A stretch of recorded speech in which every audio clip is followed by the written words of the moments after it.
Interview with Jason Mow. July 27, 2020 at 09:08. Investigation. On July 22, 2020, I was able to make contact with Jason Mow regarding this investigation. The contact was in an attempt to coordinate an in-person interview. This was to be a joint interview with an agent from the FBI, Chandler Police, and Jason Mow. A date and time were agreed upon, and it was set to take place on July 27, 2020 at 0900 hours. The location would be at his home. On July 27, 2020, shortly after 9 o'clock in the morning, the interview began. Those present consisted of Special Agent Cooper, Jason Mow, and Nikki Mow, and myself. Audio recorders were activated for this interview.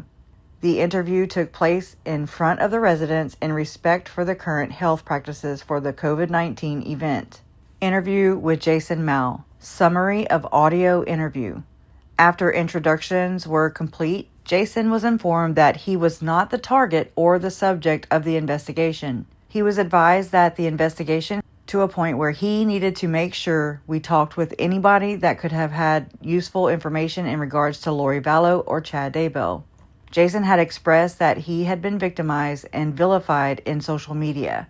He stated that just because Lori was a contributing guest on his podcast, it had come to the point where his business was being affected, and wanted posters had been created indicating he was part of the issue. Jason expressed concerns about his name appearing in the report because he felt it would feed into the current harassment he was already experiencing. I explained to Jason that his name was already in the report because of information from phone records. I told him that Lori had used his name in a message to Charles. The situation was that Charles had told Lori that he would be staying at the house, and Lori responded that a friend of hers named Jason Mow was a police officer and he would make sure Charles did not stay at the house. Jason replied, "That's absolute bullshit." Jason confirmed that he was not an active police officer and did not ever portray himself as one. And in parentheses, they wrote, "It should be known that I had prior working contact with Jason when he was employed with the Chandler Police Department. I also knew that Jason had been hurt on duty years prior to the start of this investigation, and that he had been medically retired. At the start of this investigation, I did not know what level of a relationship he had with Lori, and no contact was made with him prior to this planned interview." In parentheses. Jason was asked to start from the beginning on how he met Lori and Chad. Jason said that Nicole, a mutual friend of theirs, introduced Lori to him when they were at the temple. In parentheses, he could not remember the name at the time. Close parentheses. Lori was familiar with the book series that Jason had authored. Lori asked her friend to introduce them so she could say hello. Jason described Lori as, quote, "bubbly and happy blonde and just one of those happy people," unquote. Jason then introduced Lori to Melanie Gibb, and the two women became friends. Melanie was putting together classes that include food preparation, first aid, and other preparedness classes. She would have people speak to those that gathered at her home. Jason was an occasional speaker. He stated Lori started to associate herself with the people that gathered with Melanie. I like how they use the word gathered as if it's like its own thing.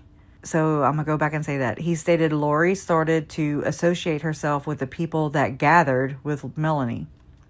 This morphed into an opportunity to do podcasts where Jason would use the platform to get his message out better. He taught a message called the Warrior Ethos. He described this as actually 15 principles of true heroic behavior. Nikki, Jason's wife, showed a poster that contained the principles. An image of this poster will be included with this report. Jason explained that his public speaking role began after his serious injury when people became interested in how he had managed to overcome such issues. Jason explained that more people wanted to learn about what he had to say. That was why he began doing the podcast. He said he would have guests on the podcast. Lori eventually became a guest on his podcast. Through his associations with Preparing a People, he had learned of a person named Chad Daybell. This was when they were both one of the many speakers at a conference in Mesa about 3 years prior.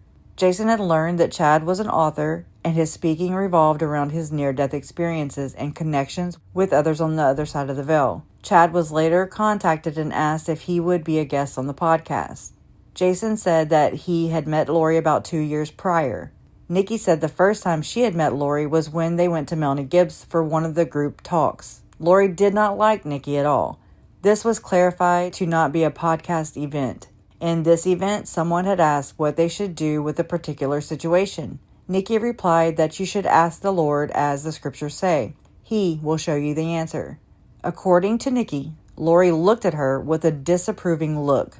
After that event, even Melanie would not talk with Nikki anymore. Jason said Lori would be a recurring guest, but not all the time. At times, she would be present over the phone only. Jason said, quote, "A time to warrior up," unquote, was his brand, and he was the primary host for it. Melanie used her equipment, and it was provided to Preparing a People, who would edit it and make it available for viewing from their site. Jason was able to promote his business for free through their access. Melanie would also promote her books through Jason's branding. After a while, Lori and Melanie began deciding which podcast would be approved to send to the Preparing a People for distribution. Soon, Melanie and Lori decided to do their own podcast using Jason's brand without asking Jason if it was okay. Jason learned of this and decided to end his affiliation with Melanie and the podcast created by her. He objected to this and refused to let her do what she was doing to the brand. Jason guessed this occurred over a year ago in the early summer of 2019. I asked Jason if he had heard about Charles Vallow's murder. He admitted he had heard about it in the news.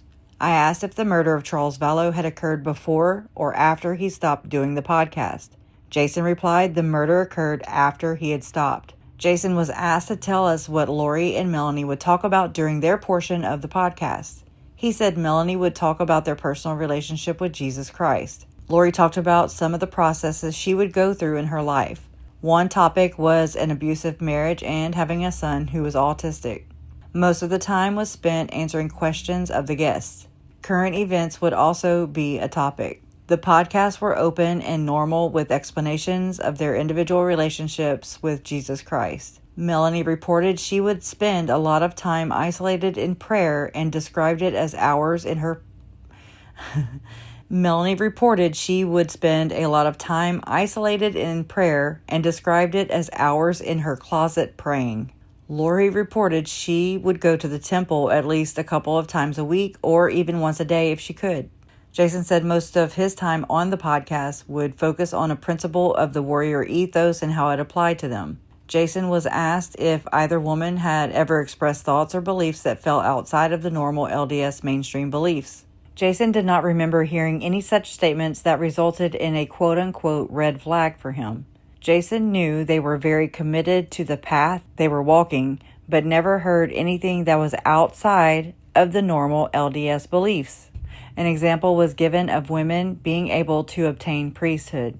Jason replied that this statement was outside of the mainstream belief. Jason said the priesthood gave the ability to serve and let people be more like Christ. It was actually their job to be subservient to women, as it was the woman's job to hold humanity in their arms. He felt that women were the most powerful creatures on earth, as they had the ability to join with God to carry and create the life process. Jason was asked about Chad ever joining the group's discussions. Jason said Chad was a guest for one time in person, but because of the length, it was divided into two podcasts. Chad talked about his two near-death experiences and that because of that, he was closer to the spirit world, where he could get messages about his life from his ancestors. Chad claimed there was a small tear in the veil because of his near-death experiences that permitted this information to be shared with him. Jason described the veil as something that surrounds a person's consciousness. Person's spirit from the past, along with angels and evil spirits, also existed on the other side of the veil. This was a standard belief. Chad believed that he had the ability to be closer to the veil, and he could discern things that others could not. These visions were included in his books. The ability to learn things from the other side of the veil was not a normal thing for everybody, but it was understood that it was possible for some people to have a closer relationship with others on the other side of the veil. Jason said he could not prove or disprove Chad's claims. Good or bad influence from the other side of the veil was a belief of Jason's religion. Jason said for his religion, there was a prophet on this earth that could receive direct revelation from God about the people with directives to be followed. The prophet was the only person who could speak to the people for God. This person was identified as the current president for the LDS Church. Individuals could receive guidance for themselves or what they might have stewardship over, such as family, but the individual could never say that the Lord said a people need to do something specifically. Anyone other than the prophet stating they spoke for God to the people would be considered blasphemous.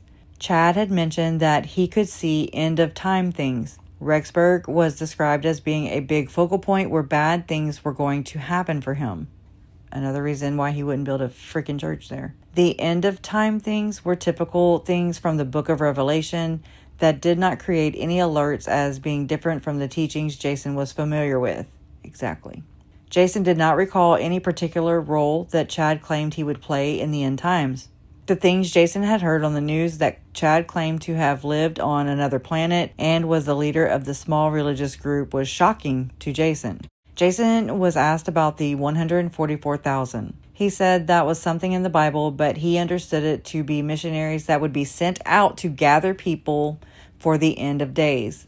How it was supposed to work was subjective, and there were no specifics ever given in the Bible. Jason was unaware of Chad being responsible for the gathering of the 144,000 people, of course. Jason said had Chad disclosed this to him, it would be considered outside of the normal philosophy of the church, and it would not be Chad's choice to make as to who these people would be. The choice would have to come from the prophet alone. Jason said that there was nobody that is a translated being and is above the laws of men. This type of belief was considered to be crazy talk to Jason. None of it had ever been heard by Jason from Chad. Jason said that if any of this type of information would have been shared directly from Chad, Lori, or Melanie, he would have stopped it and not permitted that type of talk to continue. He would never have permitted it to be on his podcast. Jason was asked about the possibility of a bad spirit to occupy a person or have great influence over them. Jason said he did not know how that worked and had no experience with it. He stated the Bible did mention things like that, but the only one who could deal with those things was Christ. Jason said he would not say it was not possible because it's mentioned in the Bible. He personally had no experience with anything like that. He was then asked what he might do if confronted by such a thing. Jason said he would notify the church leadership and hope they would provide a blessing or counseling or something. He was then asked about the terms light and dark. Jason said that would be the same as good and evil. He further said that light will always overcome darkness. He was then asked about how he would deal with someone that had darkness. He said he would be more good than evil and be a brighter light. You could only pray for them and try to help that person. Ultimately, it was up to them to accept the help. It was then posed to them on what he would do if it was someone close to him. If the person was doing a very dark thing like killing or hurting someone, they would call the police. The laws of the land were very important to Jason and Nikki. They would not facilitate or condone dark behavior. Jason was asked if there was a measurement of the good and bad. He replied that he knew what the question was heading to. He was aware of some sort of scale used by Lori and Chad. Jason said nobody was on a scale and nobody was beyond redemption because of Christ. It was up to him what happened to people, not someone else. He was then asked about reincarnation. He immediately said no. I clarified this with the previous statement he made about someone existing elsewhere before they came to Earth. He explained it was known as pre-existence. This was when God created everything, rocks, plants, animals, etc. The spirits of those created stayed with God until it was time to be put into the mortal body and try to be more like God and gain an understanding while walking the earth. When we die, the spirit leaves and separates from the body, moving on back to God. I asked if there was a second or third time that we could come back. Jason replied no. And that we only get one opportunity. This extends to no other planets or locations. That thought process was outside of the normal beliefs. Jason was asked about Chad's claims that he could get word directly from God. Jason said he had a hard time believing that to be a true statement by Chad. Jason said there was only one person that God spoke to the world through, and that was the prophet. Anything other than this would be considered blasphemy. Jason was asked if Lori could ever receive direct messages from God to pass on to other people, and his reply was no. Nobody receives direct messages from God except for the prophet. Jason said if anyone in the church said such things as they had been posed to him, that it was the quickest way to not be a Mormon. He includes the offense of cheating on your wife or killing somebody as a rapid way to leave the church as well. An example was given by Nikki, where a woman in Utah wanted to hold a priesthood. She and the small group were kicked out of the church. For Lori and Chad to claim that they were chosen ones and are present to lead the 144,000 was also considered blasphemy. I asked if there was a position such as exalted goddess or other type of hierarchy position for a woman. Jason said the ultimate goal with God's blessing was to be like him, that we would be royalty, like a prince or princess. He stated we do not think of ourselves in such a way, but that it is something that is given to you by God and is not something you claim yourself. He further stated there was never enough that you could do to earn that title, but it was up to us to try and achieve it. The title would only be given as a gift of mercy because you did what was needed and deserved it. He stated this awarded was only given after you had your life on earth. It was given only after death. Jason was asked if he had ever heard Chad, Lori, or Melanie talking about people being light, dark, or possessed and how to get rid of it. He said he had not. He was then asked the same about zombies and replied, no, unless you are talking about the TV show Walking Dead. Jason was then shown a sheet that contained names of people with light and dark rankings. He was told this was made and shared by Chad and Lori. Jason said he did not know Chad and Lori by any other name but Chad and Lori. Jason appeared to be very surprised by the list he had seen. Jason could not understand how a decimal point existed in the scale for light and dark.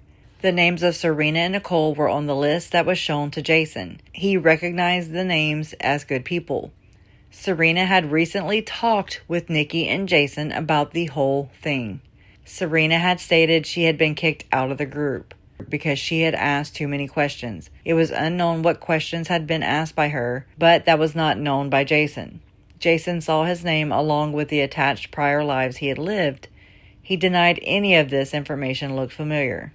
Jason was asked if Lori had ever talked about her kids. He said she did, but he didn't know much about them and had never met them. Their conversations only covered normal raising children things. Okay. Their conversations only covered normal raising children things. He stated if there had ever been any talk about hurting the kids, he would have notified the police. Jason considered hurting children to be unacceptable. Jason was asked how Chad and Lori appeared when they were together. He replied he had only seen them together once. He never noticed any behavior that indicated flirting or feelings for anyone else. Jason felt the room was filled with people that were happily married. Jason and Nikki were unaware of the relationship until after the investigation was well underway.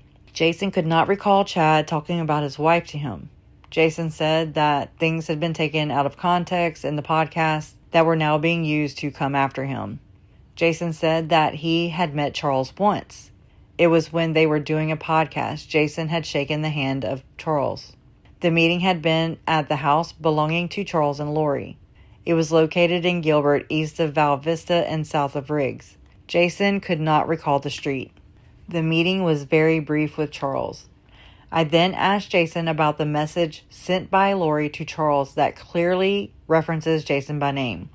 I asked him if he had ever been asked to help Lori by keeping Charles away or exerting influence on him. He said no. Jason said there was a time where Melanie had asked him questions about some separation issues Lori was having with Charles. The situation involved Lori taking some of Charles's stuff. Jason told her that the things needed to be returned. Jason believed it involved them getting his truck from the airport. He couldn't remember all the specifics. Melanie had told Jason that there were messages being traded back and forth with Charles trying to find Lori, and they wanted to know what could be done. Jason replied that the items belonging to Charles needed to be returned and Lori should consider getting an order of protection. He said as far as staying at Lori's home and enforcing some rules, he would never do that. He stated he was not even an officer then, and he had not been since 2017. I asked Jason if Lori had asked him to come over if he would have gone to help her. He said, quote, "No, it's none of my business," unquote. This was the last Jason had heard from Melanie about the situation. I then asked if this incident was before or after they had stopped doing the podcast. His reply was it was after. Jason said he did not have any contact with them once they stopped doing the podcast until Melanie reached out to him. Jason was then asked if Chad had ever talked about his wife being ill or going to die. Jason never heard Chad mentioning his wife. Jason was asked about the frequency of the podcast and stated it had been about twice a week for about a year.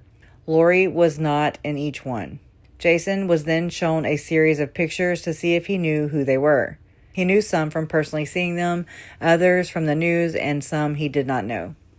I asked Jason if July 22nd had any significance to him. He thought for a bit and could not think of why it would have any importance. They then realized it was supposed to be the end of the world according to Chad and Lori. I asked Jason if he knew the name of Hiplos, and he did not. I then asked about Ned Snyder. Again, he did not know the name. Jason mentioned to me that some of the internet sleuths had reported him being present at the house when Charles was killed. I told Jason I was there all day processing the scene and I never saw him there, so that information was false. Jason said that they were also indicating he used his influence to have the case determined to be self-defense. I told Jason that at no time did any investigator rule this case self-defense. From the day Charles had died, we had been working it as a homicide. The unfortunate statements by department spokespeople had started the rumor that it was self-defense. There was additional talk about bloggers making other absurd statements about the close involvement he had with Lori and Chad. These statements completely disregarded actual facts and time frames that would be needed to make it true. The contact was finished and he was thanked for his time. Jason was asked to reach out to us should he recall any information that could help. On July 30th, 2020, I was reviewing recordings from Gilbert PD. In one, I heard Melanie Gibb talking about an incident on January 31st, 2019, where she had contact with Jason Mow. Melanie indicated she had seen Jason when she was heading to Lori's house. According to Melanie, she was unaware that Charles had Lori's cell phone and was sending text messages to Melanie trying to get her to the house. Melanie stated she explained the situation to Jason about the purse being taken by Charles and was seeking advice.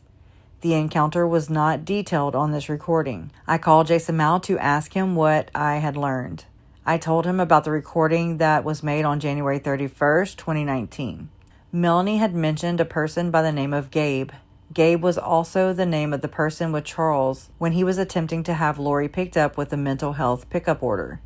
Jason recalled that this was the time that Melanie had reached out to him for advice. He said it had been about 6 months since they last had talked. Jason said he was at Gabe's house as Gabe was a business partner with Jason.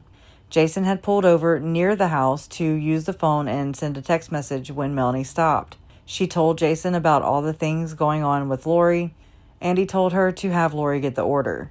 Jason could not recall if the conversation had anything to do with the purse. Jason confirmed this event was the one he had been talking about when he was interviewed on July 27th. This was the first time he had contact with her since they stopped doing the podcast together. I asked him if this was the last contact with Melanie, and he had stated there may have been another time when he was called, but he could not remember the details. He knew they had talked after Charles had been killed. Jason believed the brief conversation with Melanie was about Lori having the truck and other issues. Jason said he just recommended getting the police involved and returning the property. And that's the end of that report. So the next one we'll get into is the next page, and the next page of the report, which is page 387 of 1108. And it's interesting. So it's going to be, I'll read a small little blurb out of it. And so this says, Gilbert Report Summary. Investigation. This supplement is intended to be a summary compilation of all Gilbert PD reports as they relate to the murder investigation of Charles Vallow. Number 1, Gilbert PD report, and it lists the case number. Special incident.